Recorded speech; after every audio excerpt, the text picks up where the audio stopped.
Have you ever sat down, looked at your monthly car payment, maybe it's $1,000, and thought, this isn't so bad, it's manageable.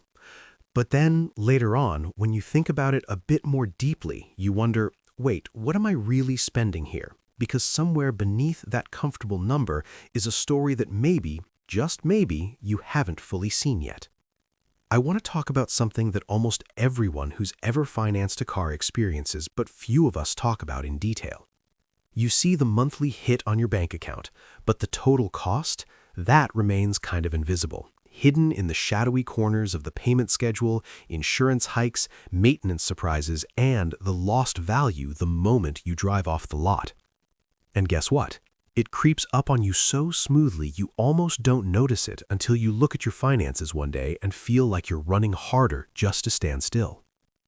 Most of us just assume the number on the car loan contract is all there is. $1,000 a month, done.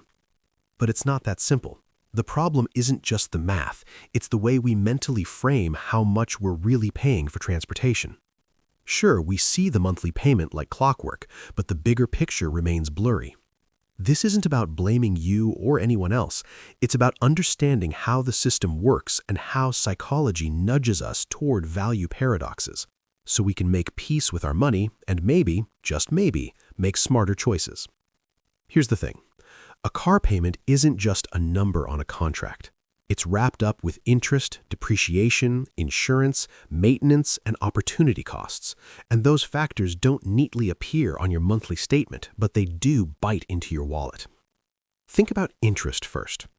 That $1,000 payment likely includes interest that is spread over the contract, sometimes for years.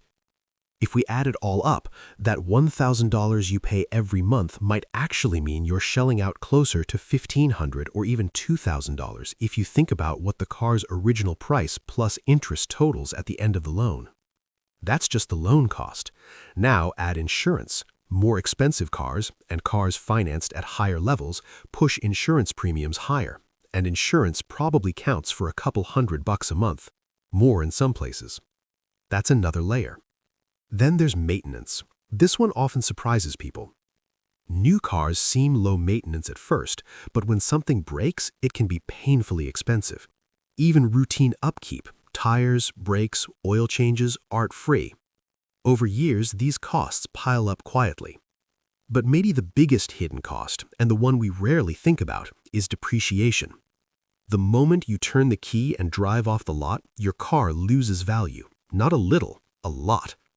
It's why trade-ins or resale often leave you stunned. A car that seemed like a good deal feels like it lost thousands overnight. Depreciation is real money leaving your hands step by step. Even if you've already paid off the loan, that lost value still affects your overall wealth and what you can expect to get back later. Put all these together and that $1,000 monthly payment actually costs you closer to $4,000 over time when you account for the full picture. But why is it so hard to see this when we're making decisions? Part of it is our human tendency to focus on immediate, visible numbers, the monthly payment, rather than distant, less obvious ones, and it makes emotional sense. You want to believe you're getting your money's worth without being drowned in complicated math. There's also social pressure. Cars aren't just transportation, they're identity, status, sometimes even security. We want to feel good behind the wheel, and that desire clouds the practical costs in our minds. So here's the turning point. What if you flipped the conversation and thought about cars not as just the upfront price or monthly payment, but as an ongoing financial commitment with layers you actively acknowledge? What if your mindset shifted from buying a car based on what you can borrow to buying based on what you can comfortably sustain when factoring in all the hidden costs? That changes choices in powerful ways. Suddenly, that flashy $1,000 monthly payment car looks less desirable when you picture the full $4,000 impact over the years. Recognizing this gives you psychological and financial freedom because you're making decisions with fuller awareness. You're not just imagining you can handle $1,000 per month, you're mentally ready for the real cost. So, practically speaking, how does this play out? You start by doing a little deeper digging whenever you consider a car purchase. Instead of focusing only on the loan payment, sit down and sketch out the insurance, projected maintenance, and realistic depreciation, or at least estimate them roughly. Seeing a more accurate picture can shift your comfort zone. Maybe it means choosing a less expensive car, buying used instead of new, or even delaying a purchase until you build a financial buffer for those hidden costs. It's not about depriving yourself, but rather about creating peace of mind and control. It's the difference between feeling squeezed by payments you thought were manageable and feeling confident in your financial decisions. Remember, you're not alone if this feels overwhelming. Most people underestimate the total cost of car ownership because it's not intuitive, and no one blames you for missing it on the first go. Progress here is simply becoming more aware and adjusting step by step.